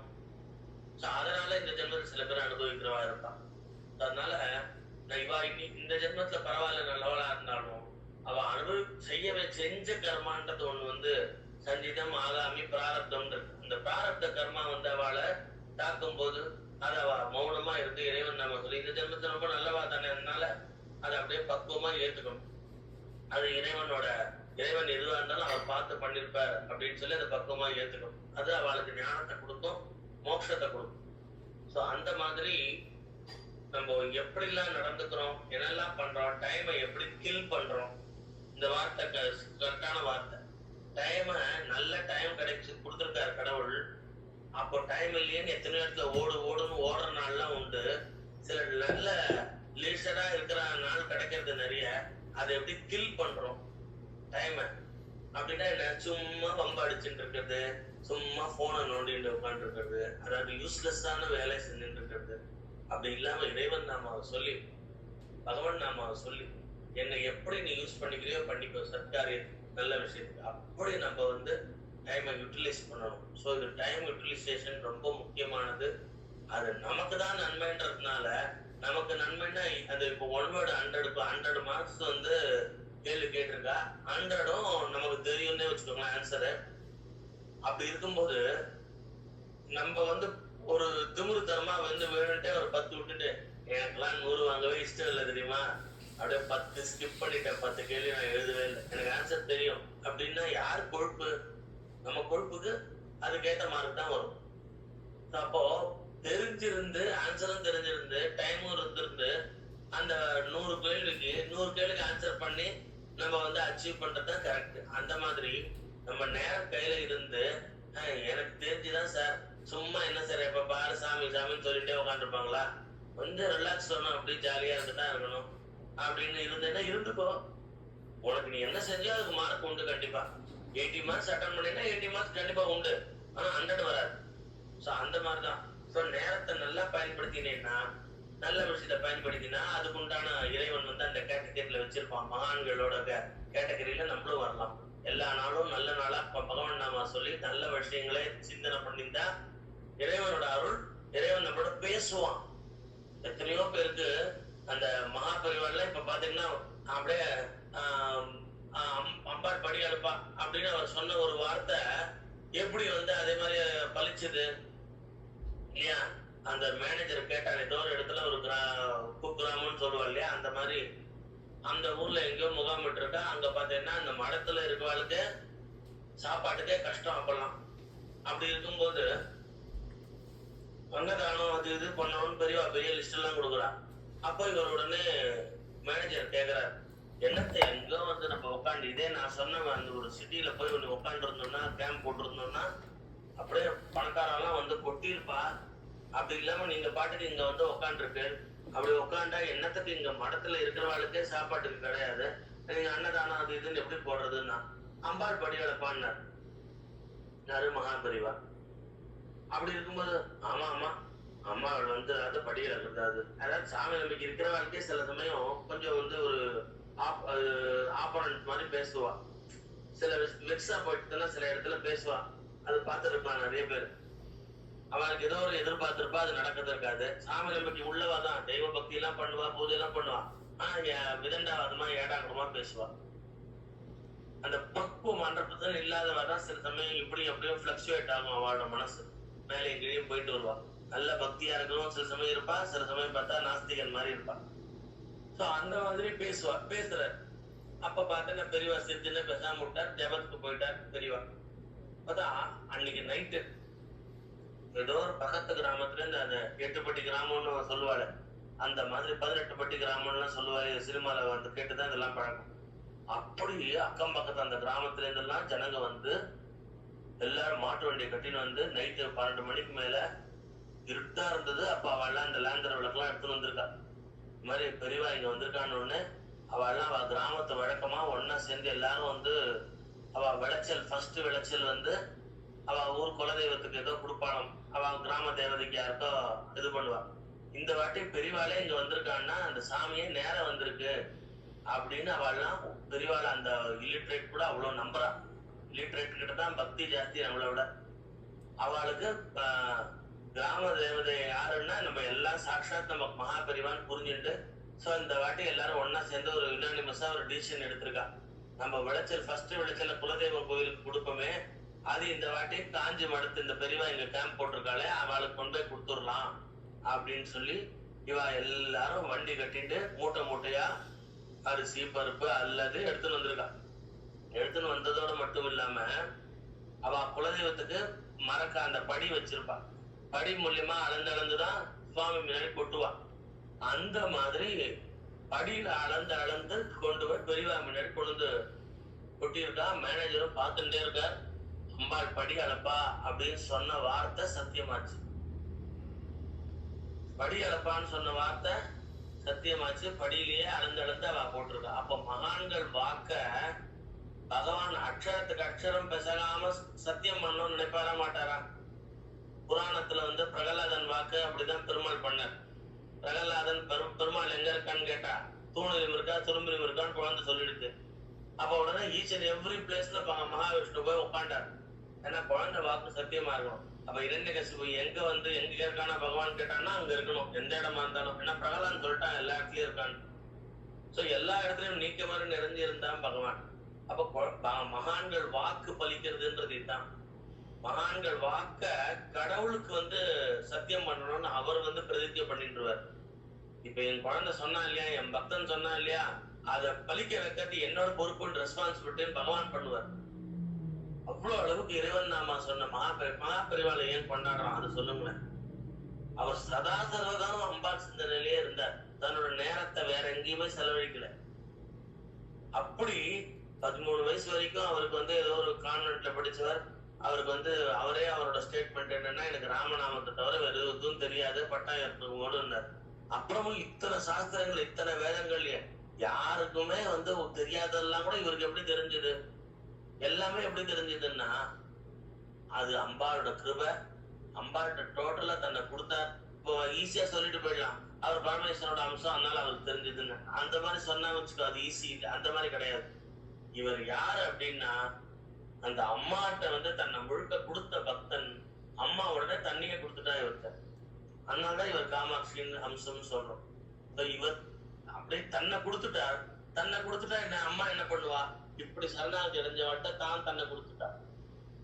அதனால இவர் அம்மா ஸ்வரூபமாவே இருக்கார். அப்படி நம்ம தெரிஞ்சுக்க வேண்டிய பாடம் என்னன்னா, எல்லாரும் என்ன தெரியுமா சொல்லிட்டு போயிடுவா, சார் ராமகிருஷ்ண பரமஹம்சர் ஒரு அவதாரம் சார், விவேகானந்தர் ஒரு அவதாரம், அவளால தான் சார் இந்த மாதிரிலாம் பக்தி எக்ஸ்ட்ராடினரியா பண்ண முடியும், நாங்கெல்லாம் சாதாரண ஜனங்க சார். அது எதுக்கு சொல்லி வச்சிருக்கா, இவெல்லாம் ஒரு அவதாரம்ன்ற மாதிரி. மனிதனா இருந்து தன்னை முழுக்க அவ கொடுத்ததுனால அந்த தெய்வம் தன்னை கொடுத்துடுது, அதனால இவ அவதாரம் ஆயிட்டா. அந்த மாதிரி நாமெல்லாம் என்ன பண்ணணும், சாதாரண மனுஷாதான் நம்மள முழுக்க சரணாகதி பகவான்கிட்ட கொடுத்துட்டா அத்வைதப்படி நம்மளும் கடவுள் ஆயிடும். மனிதன் என்பவன் தெய்வமாகலாம். எப்படின்னா, குவாலிட்டி, குணம். குணம் உயர்ந்திருந்தா வெள்ளத்தனை மலநீட்ட மாந்திரத்தம் உள்ளத்தனை உயர்வு, அதான் உயர்வு நமக்கு. அந்த உள்ளம் உயர்ந்திருந்தா நம்மளும் தெய்வம் ஆயிடலாம். அந்த இறைவனே தன்னை கொடுத்துருவான் அப்படியே முழுக்க. நான் யோசனை பண்ணி பாருங்களேன், வீட்டுக்கு மண் சுமந்து பெரும்படிப்பட்ட பெருமான்னு சுவாமி ஒவ்வொரு இடத்துலயும் ஒவ்வொரு வீட்டையும் வந்தி வீட்டுல புட்டு வாங்கணும்னு அவருக்கு என்ன, அந்த பெரும்படி ராஜா கிட்ட பாண்டிய மன்னனுக்கு பண்ண, ராஜாவும் பாண்டிய மன்னனும் சிவபக்தி தானே. மாணிக்க வாசகர் எனக்கு தான் என் கோயில் கட்டினான், நீ அவனை ஒண்ணும் பண்ணாத அப்படின்னு அவர் ஒரு அசரீதியா சொல்றார். அசரீதினா ஒரு குரல் ஒன்றே கேட்கறது. அந்த மாதிரி பரமேஸ்வரன் சொல்லிட்டா, பாண்டிய மன்னன் ஏன் மாணிக்க வாசகர் பிடிச்சி ஜெயில போட்டு தண்டிக்க போறான்? யோசனை பண்ணி பாரு. இவர் அந்த வந்தி கிழவியானவள் அவ்வளவு அளவுக்கு புட்டு வைக்கிற பாட்டி, அவ ஒவ்வொரு புட்டும் உதிர்ந்த புட்டெல்லாம் எடுத்து பரமேஸ்வரா பரமேஸ்வரான்னு வாழலாம். அவ வியாபாரம் பண்றா புட்டு. ரொம்ப லோ பட்ஜெட், என்ன சொல்றது, ரொம்ப இன்வெஸ்ட்மெண்ட்லாம் பெருசா பண்ண முடியாது. ஒரு நாள் புட்டு வித்து அந்த கிடைச்ச லாபத்துல அடுத்த நாள் புட்டு வச்சு பண்ணிட்டு அதை ஒரு வியாபாரமா பண்ணிட்டு தன்னோட குழப்ப நடத்தின்னு இருக்கா வயசான பாட்டி. ஆனா ஒவ்வொரு நாளாவோ எவ்வளவு பரமேஸ்வரன் நினைச்சிருக்கணும், மந்திரம் தந்திரம் தெரிய வேண்டாம். அந்த புட்டு வச்ச பாட்டியை பத்தி இப்ப மாணிக்கவாசகர் கதை கூட நான் சொல்லல. புட்டு விக்கிற பாட்டிக்கு இருக்கிற பக்திக்கு தானே பரமேஸ்வரன் வந்தார். அவளுக்கு வந்தார், பாட்டி நீ நல்ல புட்டெல்லாம் வியாபாரம் பண்ணிக்கோ, ஏன்னா உதிர்ந்து போன புட்டு யாரும் வாங்க மாட்டாங்க, நல்ல புட்டு தான் பண்ண முடியும், அதை வியாபாரம் பண்ணிக்கோ. அங்க உதிர்ந்து போனதான் எனக்கு குடுப்பாட்டி, நான் உனக்காக போய் நான் வீட்டுக்கு ஒருத்தர் மண் எடுத்து போட்டு வெளியே ரிவர்ல வெள்ளம் வருதுன்னா அடைக்கிறதுக்கு வரணும். உனக்கு பாட்டி நினைச்சிட்டு இருக்கா, ஐயோ இந்த வயசான காலத்துல நான் எப்ப போய் பண்ணுவேன், தண்டோரை போட்டாலே ராஜ உத்தரவுன்னு சொல்லிட்டாலே வீட்டுக்கு ஒருத்தர் வரணும்னு சொன்னாலே, எங்க வீட்டுல என்ன தவிர யாரும் இல்லையே, நான் ஒரு தானே வயசான கழுவியா வேற இருக்கேன், நான் எப்படி மண்ணை சுமந்துட்டு போய் போட்டு வெயில் ஆத்துல அடைக்க போறேன், வீட்டுக்கு ஒருத்தர் வரணும்னு சொன்னாலே அது பாவம் பரமேஸ்வரா நீதான் துணைன்னு அழுதுட்டு இருக்கா பாட்டி. உடனே பரமேஸ்வரன் கருணாமூர்த்தி இல்லையா, அந்த பாட்டிக்காக வந்துட்டார். மாணிக்க வாசகருக்காக வந்ததும் உண்மை, இந்த பாட்டியும் அப்படியே அனுகிரகம் பண்ணிடணும்னு வந்தார். அதுவும் என்ன சொல்றார், நல்ல புட்டெல்லாம் நீ வித்துக்கோ பாட்டி, உதிர்ந்து போன புட்டை குடுப்பட்டின்றார். எப்படி பரமேஸ்வரனோட அந்த கருணமயம் பாத்தீங்களா, உதிர்ந்து போன புட்டை குடுப்பட்டின்றார். உடனே பாட்டி, நான் பரமேஸ்வரனுக்கு கொடுத்துருவேன், இதெல்லாம் மனசால பரமேஸ்வரா உனக்கே அர்ப்பணம் சொல்லுவேன், தம்பி உனக்கு கொடுக்குறேன்பா அப்படின்னு கொடுத்தார். புட்டு நல்லா பார்த்தா, மீதி புட்டு எல்லாம் பார்த்தோம், புட்டுக்கு ஏதாவது உயிர் உண்டான்னு தெரியல, மீதி நல்லபடியா மத்த வியாபாரம் பண்ண வச்சிருந்தால அந்த புட்டு எல்லாம் போல போலன்னு உதிர்ந்து போச்சான். ஏன்னா வந்திருக்கிறது பரமேஸ்வரன் புட்டுக்கு தெரிஞ்சுதான், அது எல்லாம் பரமேஸ்வரன் வாயில நம்ம போகணும். நம்ம நல்ல பொசிஷன்ல இருந்தா இது வியாபாரம் பண்ணி வேற யாருக்கும் கொடுத்துருவா பாட்டி. பரமேஸ்வரன்ட்ட உதிர்ந்து போனதுதான் போக முடியும். அப்ப நம்ம உதிர்ந்து போயிடலான்னு எல்லாம் உதிர்ந்து போச்சான். பரமேஸ்வரனை பார்த்துட்டு. அதுக்கு தெரிஞ்சிருக்கு புட்டுக்கு இது வந்திருக்கிறது பரமேஸ்வரன். என்ன பாட்டி எல்லா புட்டும் உதிர்ந்து போச்சு அப்படின்ற. தெரியலப்பா, நீ எடுத்துக்கோ, எல்லாத்தையும் எடுத்துக்கோ. இன்னைக்கு வியாபாரம் இல்லைன்னாலும் பரவாயில்ல, நீ எடுத்துக்கோ. எனக்கு பதில் போய் அந்த வைகை ஆத்த நீ கரையை அடைச்சிட்டு போறோம் அப்படின்றா. இவர் போறார், புட்டெல்லாம் சாப்பிட்டுட்டு நல்லா ஏப்பம் விட்டுண்டு போறார். போனா மரத்தடியில நல்லா படுத்துட்டு தூங்குற. எல்லாரும் வேலை செய்யறான். இந்த ராஜா ஆட்கள்லாம் இந்த காவல்காரெல்லாம் எல்லாரும் ஒழுங்கா வேலை செய்யறான்னு பாப்பாள. அவெல்லாம் வந்தா, டேய் என்னடா பண்ற, இங்க தூங்கிட்டு இருக்கேன், யார் வீட்டுக்காக வந்திருக்கேன்னா? நான் வந்தி பாட்டிக்காக வந்திருக்கேன். சரி, வந்தி பாட்டிக்காக வந்த, இப்ப வேலை செய்ய வேண்டியதானே? எல்லாரும் வேலை செய்யறாங்கல்ல, வீட்டுக்கு ஒருத்தர் வேலை செய்யணும்னு ராஜா உத்தரவு இல்லை அப்படின்னா. நான் வேலைதான் செஞ்சுட்டு இருக்கேன் அப்படின்னு ஒரு யோக நித்திரையில இருந்து பெருமாள் உலகத்தையே ரட்சிக்கிறான்னு சொல்லுவாள். அந்த மாதிரி இவருக்கு நக்கெல்லாம் பேசிட்டு ஒரு பாட்டுக்கு மரத்தடியில கையை தலையில வச்சுட்டு படுத்துட்டு இருக்காரு பரமேஸ்வரன். விளையாடுறாரு.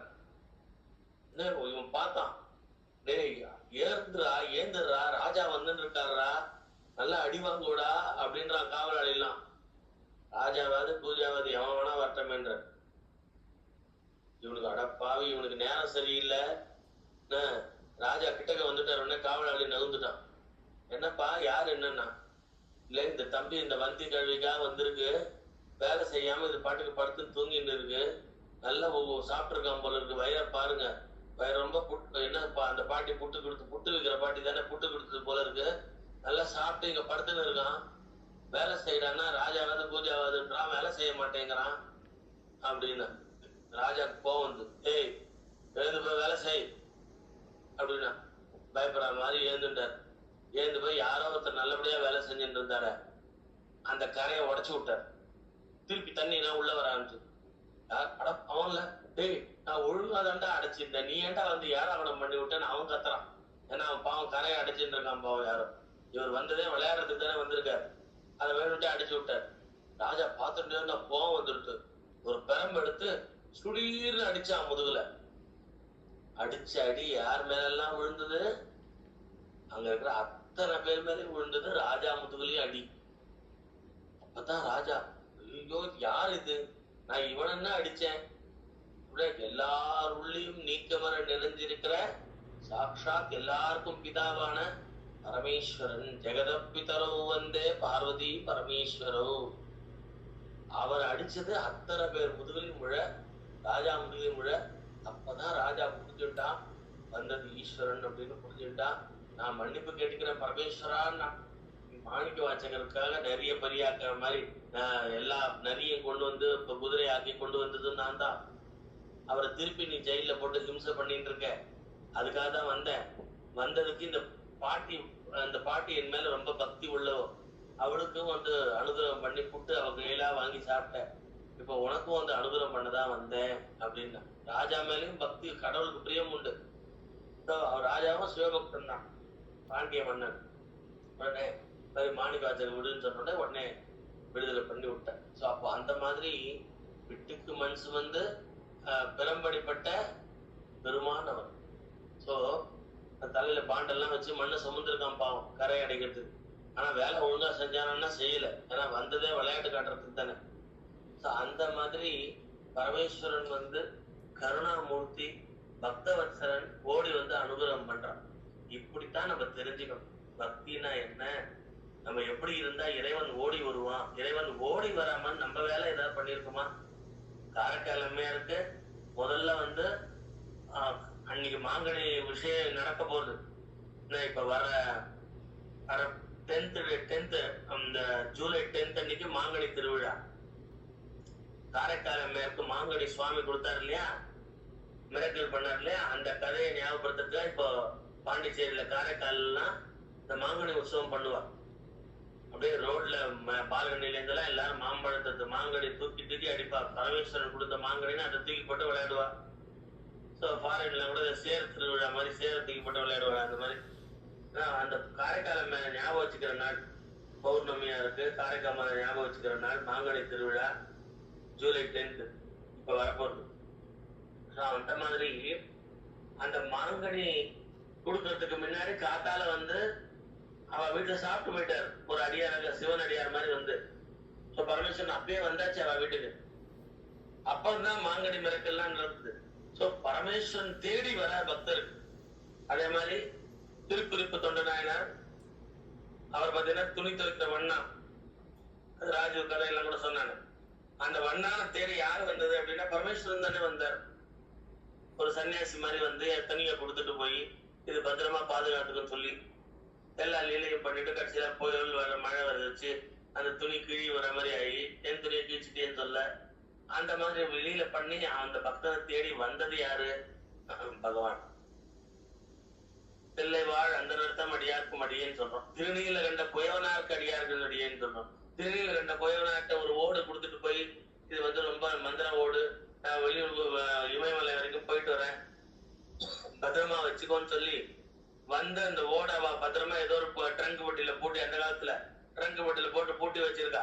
திருப்பி அதை உள்ள இருக்கிற பொட்டியில இருக்கிற ஓட மறைக்கிற மாதிரி படைச்சு கொஞ்ச நாள் கழிச்சு திருப்பி வந்து அப்ப வந்து வந்து போயிட்டு இருந்தது யாரு அப்படின்னா பரமேஸ்வரன். பக்தனை தேடி யார் வரான்னா பகவான் ஓடி வரான், பக்தவத்சலன். எல்லா பக்தர்கள் கதையிலையும் பாத்தீங்கன்னா பரமேஸ்வரன் மாறுவேன். சிறு தொண்ட நாயனார் கதையில பிள்ளைக்கறி கேட்டது யாரு? பரமேஸ்வரன் தானே வந்தார். அப்போ பக்தரோட புகழ் வெளி உலகத்துக்கு தெரியணும்ன்றதுக்காக பகவானே அங்க வர. அது யோசனை பண்ணி பாருங்க, அவனோட கருணை தானே இது. பகவானே இப்படி ஓடி வராருன்னா அவனோட கருணை இல்லாம வேற என்ன? அப்ப நம்மளை தேடி அப்ப எப்ப வருவார் பகவான்? பரமேஸ்வரன் எப்ப வருவார்? ஏதோ ஒரு ரூபத்துல வந்திருக்கலாம், நமக்கு புரியல. ஒண்ணும் வந்த ஞானம் வரல. அப்படி பக்குவம் ஞானமும் பக்தியும் வந்துருத்துன்னா இந்த ஜென்மா கடைசி ஜென்மா. பரமேஸ்வரன் நம்மள ஒரு நாயன்மாரா ஆக்கிட்டு போயிடுவார். இதே பெருமாளா இருந்தா நம்மள ஒரு பாண்டவங்க பக்தரா ஆக்கிட்டு போயிடுவார், ஆழ்வாரா ஆக்கிட்டு போயிடுவார். எல்லாம் ஒரே கடவுள் தான். ஒரு முருகர்னா ஓடி வந்து அருணகிரி அப்படின்னு அருணகிரி ஆக்கிட்டு போயிடுவார். ஒரு பக்தன் என்ன பண்ணாராம், ஏதோ வேண்டின்றாராம், நான் வந்து 100 வாழைப்பழம் வந்து பஞ்சாமிர்தத்துக்கு என்னோட வேண்டுதல் நிறைவேறிச்சுன்னா முருகனுக்கு பழனிக்கு அனுப்புறேன்னு வேண்டிட்டார். அவர் பக்தர் தான். அதே மாதிரி அவர் வேண்டுதல் நிறைவேறிச்சு. சோ தன்னோட அசிஸ்டன்ட் ரைட் ஹேண்ட் ஒருத்தர் இருந்தார். அவர் வச்சிருக்கிற அந்த பெரிய பிசினஸ் பண்ணிட்டு இருக்காரு. அவருக்கு அசிஸ்டண்டா இருந்தவர் மாட்டு வண்டியில அந்த காலத்துல 100 வாழைப்பழம் வண்டியில போட்டு மாட்டு வண்டியில போட்டு நீங்க பழனிக்கு எடுத்து போய் கொடுங்க, பஞ்சாமிர்தம் பண்ணிக்கிட்டோன்னு கொடுத்து விட்டார். இவர் வந்துட்டே இருந்தார். வந்துட்டே இருக்கும்போது 100 வாழைப்பழத்தை வண்டிக்காரன் ஓட்டிட்டு இருக்கான். இந்த அசிஸ்டன்ட் மேனேஜ் பண்றவர், மேனேஜர்னு வச்சுக்கோங்களேன், அவர் வண்டியில வந்து உட்காந்து வந்துட்டு இருக்காரு, பழனிக்கு போயிட்டு இருக்காரு. வர வழியில பார்த்தா ஒரு ரொம்ப பாமரன் பசி பசி பசின்னா உடனே இவர் வண்டியை நிறுத்துப்பா, இவர்கிட்ட இப்ப இருந்தது என்ன? வாழைப்பழம் தானே, இருக்கிறத வச்சுதானே தானம் பண்ண முடியும். அவனுக்கு 1 வாழைப்பழம் கொடுத்தார். ஐயா கொஞ்சம் பசி ஆச்சுன்னா, சரி இன்னும் கொஞ்சம் பசிக்கிறதா, இந்த 100 வாழை கொஞ்சம் பரவாயில்ல, என்ன 100 வாழைப்பழம் 3 4 வாழைப்பழத்தை கொடுத்தார். அப்பா இது போறோம் அப்படின்னு கொஞ்சம் தண்ணியை குடிச்சுட்டா பசி போச்சியா, ரொம்ப நன்றியாண்ணா. சரிப்பா நான் பிரயாணம் போயிட்டு இருக்கேன், வரேன் நான் அப்படின்ட்டு திருப்பி ஒரு வண்டியை கிளப்பி போயிட்டே இருக்கேன். மொத்தம் எத்தனை வாழைப்பழம் எடுத்துட்டு வந்தார்? வாழைப்பழம் இந்த கதைன்னு நினைச்சுக்காதீங்க, 100 வாழைப்பழம் எடுத்துட்டு வந்தார். எத்தனை தானம் பண்ணார்? 4 கொடுத்துட்டார் பசிக்கிறவனுக்கு.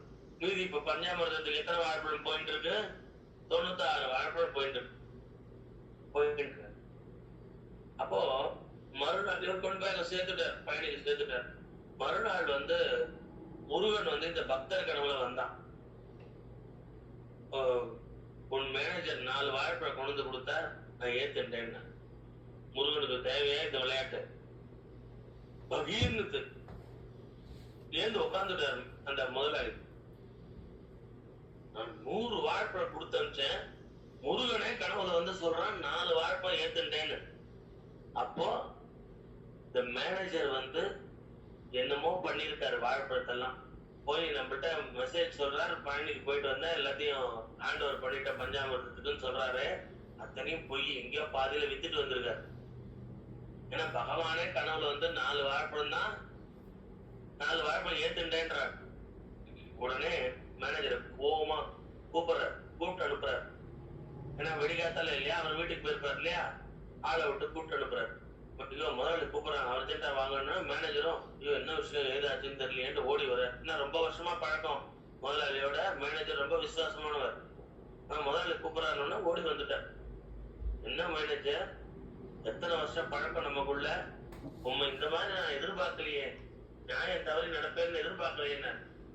என்ன முதலாளி இப்படி சொல்லிட்டீங்க, நான் நியாயம் தவறினேனா? அந்த மாதிரி நடக்கவே மாட்டேனே. அப்படி உங்களுக்கு விசுவாசமானவனாச்சே.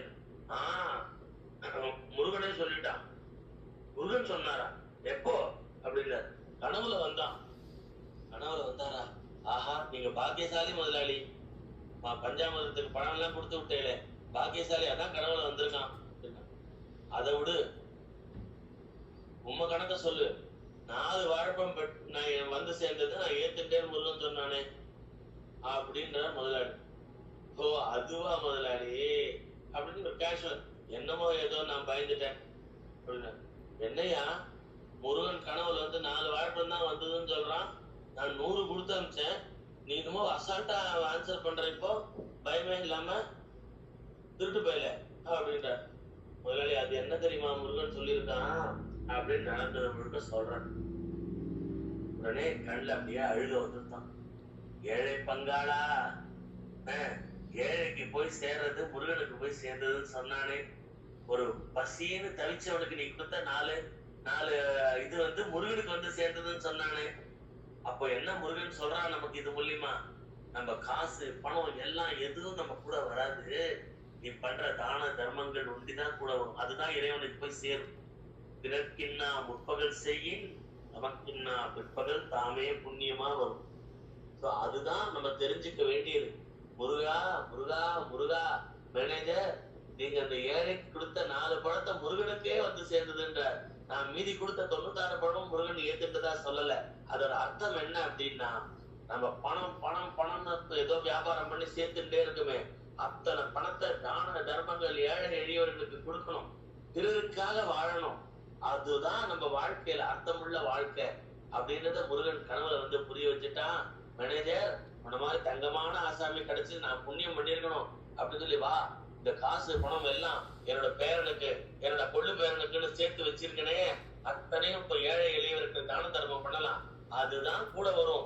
என் பசங்களையும் பேரன் பேத்திகளையும் அந்த புண்ணியம் காப்பாத்தும், தர்மம் காப்பாத்தும். தர்மோ ரக்ஷதி ரக்ஷிதா, அது காப்பாத்தும் சொல்லி அப்புறம் அந்த முதலாளி ரொம்ப நல்ல ஒரு தான தர்மங்கள் பண்ற ரொம்ப உயர்ந்த குணம் உள்ளவனா, ஆனா நல்ல ஒரு ஆத்மாவா இறைவன்கிட்டே போய் சேர்த்தான். அப்போ எப்படி வாழணும், வையத்துள் வாழ்வாங்கு வாழ்வான் வானுலகத்து தெய்வத்தில் வைக்கப்படும். தெய்வத்துக்கு ஈக்குவலா நம்மளை கொண்டு போய் வச்சிருவாளாம். இப்ப ஒவ்வொரு மகான்களையும் நம்ம பூஜை பண்றோமே சுவாமின்ட்டு, எப்படி வையத்துள் வாழ்வாங்கு வாழ்வான் அப்படி வாழ்ந்திருக்காவா? வாழும்போது தன்னோட நேரத்தை எல்லாம் அப்படி சத்தா பயன்படுத்தி இருக்கா. நம்ம இத்தனை கதைகளை கேட்டுட்டு நல்லா இருந்தது எல்லாம், அண்ணன் எனக்கு சூப்பரா பேசினான்னு சொல்லிட்டு நம்ம பாட்டுக்கு டிவி ஆன் பண்ணு, ஐயோ சூப்பர் நம்ம தலை நடிச்ச படம் அப்படின்னு உட்காந்து நம்ம வந்து கவனம் சிதறினா யாருக்கும் நஷ்டம் இல்லை, உங்களுக்கு தான் நஷ்டம். நேரத்தை காலம் பொன் போன்றதுன்னு பயன்படுத்தி கிடைச்ச நேரத்தை இறைவன் நாமா சொல்லு. இல்ல இந்த மாதிரி யாருக்கோ சர்வீஸ் பண்ண முடிஞ்சா சர்வீஸ் பண்ணு நல்ல எண்ணத்தோட. அதுதான் இறைவனுக்கு போய் சேரும். அதுதான் நீ பிறந்ததோட யான் வந்த காரியம் ஆராய்ந்த அருளேலோ ரம்பாவாய். இந்த பூமிக்கு நீ வந்த காரியம் பிறருக்காக வாழறதுக்கும் நம்ம வாழ்க்கையே நல்ல ஒரு வாழ்க்கைய அழகுபடுத்திக்கிறதுக்கும் தான். அழகா அதை வந்து டிசைன் பண்ணிக்கணும், நம்ம கையில தான் இருக்கிறது. அழகா கொண்டு போகணும். இப்படி ஒரு வாழ்க்கை வந்து கண்ணுல ஒத்திக்கிற மாதிரி இருக்கணும். கல்யாணம் பண்ணிட்டு குழந்தை பெத்துட்டு குழந்தைகளை காப்பாத்துறதெல்லாம் கண்டிப்பா பண்ணணும், அதெல்லாம் கடமை. ஆனா அதெல்லாம் யார் பண்ணல? உனக்கு முன்னாடி யாரும் பண்ணலையா? கோடி பேரு. உனக்கு அப்புறம் கோடி பேர் பண்ணாம விட்டுற போறாங்களா? உன் கூட எத்தனை பேர் அவ குழந்தைகளை எப்படி எப்படியோ காப்பாத்திட்டு இருக்கான். இன்னும் பணம் காசு இல்லாம எப்படி எப்படியோ குழந்தைகளை படிக்க வச்சு காப்பாத்திட்டு இருக்காங்க, கஷ்டப்பட்டு இருக்காங்க.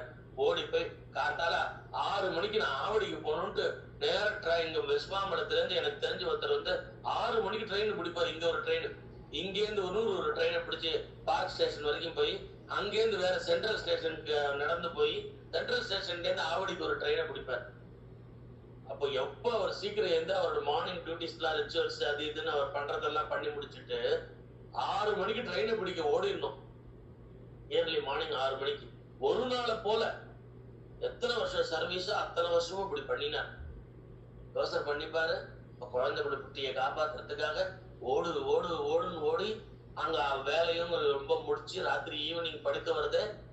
வீட்டுக்கு வந்து சேர்ந்து அப்பாடான்னு படுக்க குழந்தை குட்டிகள் எல்லாம் நல்லா ஃப்ரீயா பேச முடியாது. ஆனா இவர் வேலை கொண்டாட்டி இருந்தா ஹவுஸ் ஒய்ஃப், இவர் வேலைன்னு ஓடி அவளை காப்பாத்தி படிக்க வச்சு நல்ல பெரிய ஆளாக்கினார். அப்ப இவர் காத்தால இருந்து ராத்திரி 10 மணிக்கு வீட்டுக்கு வந்து அப்பாடான்னு படுப்பார். திருப்பி காத்தால இருந்தா திருப்பி அவரோட வேலை. அப்ப எங்க ஃப்ரீயா பொண்டாட்டியோட பேச முடியும், பசங்கள்கிட்ட பேச முடியும்? என்னைக்காவது லீவு நாள் கிடைச்சாதான் உண்டு. அப்படி ஓடி பண்ணினார். தன்னோட ரிட்டையர்ட் ஆகிற வரைக்கும் 60 வயசு வரைக்கும் அப்படி ஓடி பண்ணினார். யோசனை பண்ணி பாருங்க, இப்படி எல்லாம் எத்தனை பேர் காப்பாத்திருக்கா தன் குழந்தை குட்டிகளை. யாரும் சளைச்சவா இல்ல. அவ பெத்த குழந்தை குட்டிகளை எவ்வளவு நல்லவா காப்பாத்திருக்கா. யாரும் எக்ஸப்ஷன் இருக்கலாம், அது நிர்கதியா விட்டுட்டு போறவாடலாம். அது எங்கேயோ அதெல்லாம் மனசுல வச்சுக்காங்க, நல்லதை மனசுல வச்சுக்கோங்க. அப்போ நம்ம இதையேதான் பண்ணிட்டு இருக்கோம். இது என்ன பிரமாதம் சொல்லிக்கிறேன். அந்த காலத்துல வேற மாதிரி லேடிஸும் வண்டி கிடையாது, வண்டி ஓட்ட தெரியாது. இப்ப வண்டியில கொண்டு விட்டுட்டு அழிச்சுட்டு வரோம். இது ஒண்ணும் பிரமாதம் இல்லை.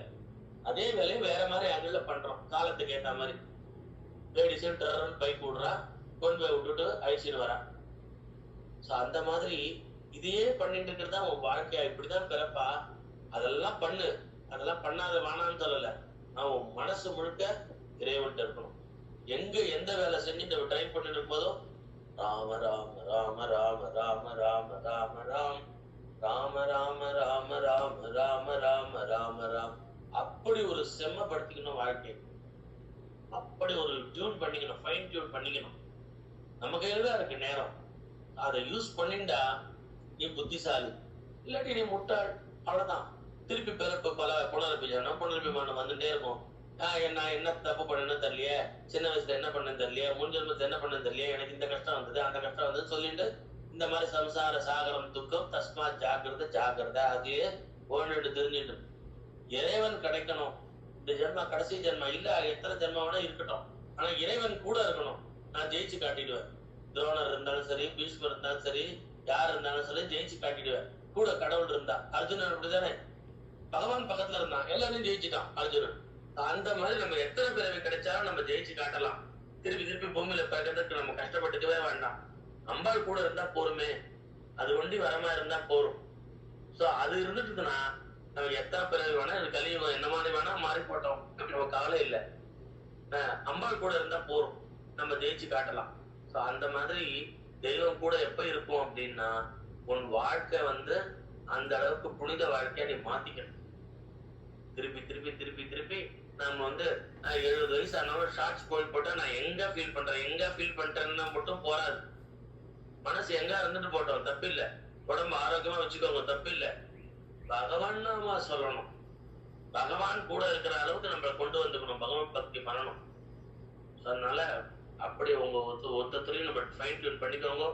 பகவான் அது சிவனா பார்த்தா சிவன் ஓடி வருவார், அம்பாளை பார்த்தா அம்பாள் ஓடி வருவார், முருகனா பார்த்தா முருகன் ஓடி வருவான், கோவிந்தா கோபாலா நாராயணா பெருமாள் ஓடி வருவார். பாண்டரங்கன் வாசல்ல அப்படியே செங்கல் மேல நின்றுட்டு இருக்கான் பொன்றிகனுக்காக அனுகிரகம் பண்றதுக்காக. அப்படி ஒரு கருணாமூர்த்தி அவன். அது நம்ம புரிஞ்சுக்கணும், பகவானை புரிஞ்சுக்கணும். பகவான்னாலே கருணைதான், அன்புதான். அப்படிப்பட்டவாட்டி ரொம்ப நல்லவர்கிட்டவே நம்ம ஒரு திட்டு வாங்கினோம்னா அப்ப நம்ம எவ்வளவு ஒரு ஏடாகணும்னு புரிஞ்சுக்கணும். அவர் அவ்வளவு நல்லவர் சார். ஒருத்தர் கூட திட்டத்தே கிடையாது, கடிஞ்சே பேச மாட்டாரு, யார் மனசையும் அர்ப்பண பண்ண மாட்டாரு. அப்படிப்பட்டவரு என்ன ஒரு வாட்டி நல்ல ஒரு பெரிய செருப்பு எடுத்து அடிச்சார் அப்படின்னா அப்ப நீ எவ்வளவு கட்டவன் நீ முதல்ல புரிஞ்சுக்கும். இது எக்ஸாம்பிள் தான் சொன்னேன், இது நிஜமா நடக்கல. அப்போ நம்ம அந்த கடவுளோட கோபத்துக்கு ஆளாரமா நம்ம நடந்துக்கிறோம்னா கருணாமூர்த்தியான கடவுள், அப்ப நம்ம எவ்வளவு துப்பு கட்டவன்னு பாருங்க. வாழ்க்கை ஒவ்வொரு ஜென்மாவா பாழ் பண்ணிட்டு இந்த ஜென்மாவா கிடைச்சிருக்கு, இந்த சான்ஸையும் மிஸ் பண்ண போறோம். இந்தியன் டீம்ல எத்தனை வாட்டி சான்ஸ் கொடுப்பா, கிரவுண்ட்ல 11ல எப்ப எத்தனை வாட்டி சான்ஸ் கொடுப்பா. நீ 0-0வா அடிச்சுட்டே இருந்தா உன்னை வச்சுட்டே இருப்பாள டீம்ல. அந்த மாதிரிதான் நம்ம இந்த பிறவிய பாழ் பண்ணிக்கிறோம், யூஸ் பண்ணிக்க மாட்டேன்றோம். இந்த மாதிரி சார் குழந்தை இருக்கு சார், அது யாருக்கு இல்ல, யாரு வளர்க்கல, உனக்கும் கீழே உள்ளவர் கோடி. உங்ககிட்ட இருக்கிற பணம் கூட இல்லாம எத்தனை பேர் கஷ்டப்பட்டு குழந்தைகளை வளர்த்துட்டு இருக்கான். அது உன்கிட்ட இறைவன் கொடுத்துருக்கான் பாரு பணமாவது, அது கூட இல்ல. அப்படியும் அவள்லாம் வந்து பகவான் நாமம் சொல்லி பண்ணிட்டு இருக்கா. ஒவ்வொரு பக்தர்கள் கதையை பாரு. துகாராம் வீட்டுக்கு போய் பாக்குறாரு வந்து சத்ரபதி சிவாஜி, ஒழுகுது அங்கங்க. அந்த குழந்தைகள்லாம் பார்த்தா கிழிஞ்ச ட்ரெஸ். நீங்க பாபாவோட சில பிக்சர், ஷீரடி பாபா பிக்சர் பார்க்கலாம். அவரோட கை கிட்டக்க பார்த்தா சட்டையில பாத்தீங்கன்னா கிழிஞ்சிடும். அப்படிதான் அவள்லாம் வாழ்ந்தா. நம்ம ஆனா ஒரு பாபா கோயில் கும்பாபிஷேகம் நம்ம போறோம், நம்ம அதே மாதிரி ட்ரெஸ்ஸா போட்டும் போவோம், இல்ல சிம்பிளா போவோமா?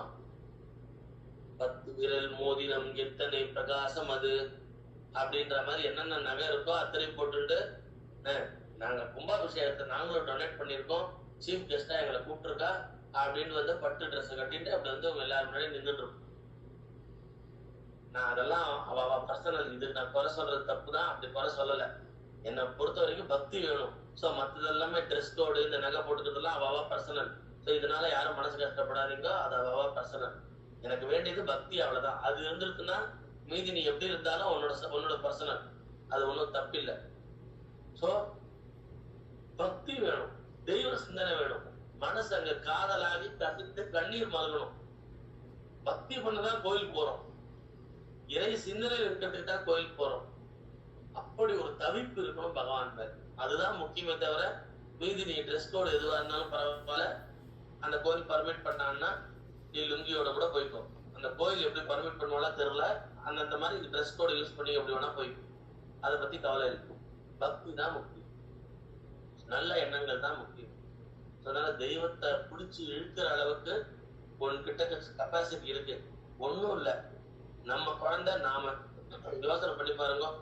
அவவா குழந்தை இருக்கு, நம்ம எண்ணம் எல்லாம் எங்க சுத்தி இருக்கு. ஏதோ ஒரு பிசினஸ் விஷயமா இல்ல ஆபீஸ்க்கு வெளில போயிட்டோம், ஏதோ ஒரு ஊருக்கு போறோம். ஆனா அங்க போனா கூட திடீர்னு வைஃப் இங்க இருந்து போன் பண்றா, இது பாருங்களேன் குழந்தை காத்தால இருந்து கொஞ்சம் உங்களுக்கு சொல்ல வேணாமே பார்த்தா நீங்க வெளியூர் போயிருக்கள், கொஞ்சம் காய்ச்சலா தான் இருக்கு. என்னட்டி இப்படி சொல்ற, டாக்டர் இங்க முடியும் இல்லையா? போனேன், டாக்டர் கொடுத்தா மாத்தலாம், பாத்துக்கோ குழந்தை, நீ பாட்டுக்கு அப்படி இப்படின்னு சீரியல் பார்த்து உட்காந்துறாத, குழந்தைய பாரு, வேலைக்கு ஏதாவது கொடு, வயது கொடு. அப்புறம் ஒரு 1 hour கழிச்சு திரும்பி குழந்தை தூங்கிட்டா, ஏதாவது சாப்பிட்டுதா? அப்புறம் திருப்பி ஒரு 1 hour கழிச்சு, என்ன குழந்தை எப்படி இருக்கான், இப்ப கொஞ்சம் பரவாயில்லையா, மருந்து கொடுத்த பெட்டரா, தூங்கி எழுந்து கொஞ்சம் பரவாயில்லையா? ஏன் அப்பாவா இருந்தாலும் அம்மாவா இருந்தாலும் அந்த தவிப்பு, தன் குழந்தை மேல அவ்வளவு பாசம், இது இருக்கலாம், தப்பு இல்லை. இதுதான் இறைவனுக்கு நம்ம மேல இருக்குன்ற நான். இறைவன் அவ்வளவு கருணை உள்ளவன் நம்ம மேல. ஏன்னா அவன் படைச்ச குழந்தை, இதெல்லாம் அவனோட கிரியேஷன். நம்ம எல்லாம் அப்படி இருக்கும்போது அவன் எவ்வளவு பாசம் காட்டுறான். அப்படிப்பட்டவன்கிட்ட கோபமா திட்டு வாங்குறதுன்னா எவ்வளவு முட்டாள்தனம். அவ்வளவு கருணை உள்ளவன், அவ்வளவு பாசம் உள்ளவன் நம்ம மேல. அப்படி இருக்கும்போது நம்ம இன்னும் அவனோட அன்பை பிடிச்சி இருக்கிறது ஈஸி. மேக்னெட் மாதிரி இருந்து அவனை பிடிச்சி இருக்கிறது ஈஸி. அதுதான் நம்ம தெரிஞ்சுக்கணும். உண்மையான அன்பை காட்டி, உன்னை விட்டா எனக்கு யார் கதி, நீதானே எனக்கு கதி அப்படின்னு இறைவன்கிட்ட போய் மனமுருகி பிரார்த்தனை பண்ணேன்னா ஓடி வந்துடுவான் சுவாமி. எந்த ரூபத்துல கூப்பிடுறியோ ஓடி வந்துடுவான், கருணையை காட்டுவான். அதனால ஒவ்வொருத்தரும் புரிஞ்சுக்கோங்க, பகவத் பக்தி பண்ணணும், நேரத்தை நல்லபடியா பயன்படுத்தணும். நான் சொன்னதுல இருந்து கரும்புல இருந்து எப்படி ஜூஸை எடுத்துட்டு சக்கைன்னு சொல்லுவா, வேஸ்ட் அதை தூக்கி போட்டுருவோமோ, அந்த மாதிரி நல்ல விஷயங்கள் நிறைய கிராஸ் பண்ணிக்கோங்க. ஏதாவது வேண்டாது இருந்ததுன்னா அதை அவாய்ட் பண்ணிடுங்க. நல்ல விஷயங்களை நிறைய உள்ள வாங்கிக்கோங்க, உள் வாங்கிட்டு ஆஹா இன்னைக்கு நல்ல பக்தி வந்தது, நல்ல எண்ணங்கள் வளர்ந்தது, இதை அப்படியே மெயின்டைன் பண்ணணும். நம்ம நேரத்தை யூட்டிலைஸ் பண்ணணும். பகவத் சிந்தனை, பகவான் நாமா, இந்த ஜென்மால அந்த ருச்சி கிடைச்சிருக்க, அதை அப்படியே கெட்டியா பிடிச்சிட்டு இறைவனை பார்த்துடணும், இறைவனோட பேசிடணும். இந்த ஜென்மா கடைசி ஜென்மமா ஆகணும், அப்படி ஒரு தவிப்பு இருக்கணும். இறைவனே விருப்பி அடுத்த ஜென்மா கொடுத்தாலும் வெல் அண்ட் குட். கடவுள் நம்ம கூட இருக்க போறான்னா எத்தனை வாட்டி வேணா இந்த பூமிக்கு வருவேன் அப்படின்னு சந்தோஷமா வரலாம். அந்த மாதிரி இறைவன் நாமா சொல்லுங்க, அதுதான் எல்லாரையும் காப்பாற்றும். இன்னைக்கு நிறைய பேர் ப்ரிப்பேர் பண்ணி வந்திருப்பா, பட் நான் எக்ஸ்ட்ரா டைம் எடுத்துட்டேன். ரம்யா மேடம், ரம்யா வந்து நீ ப்ரிப்பேர் பண்ணி வந்தியம்மா?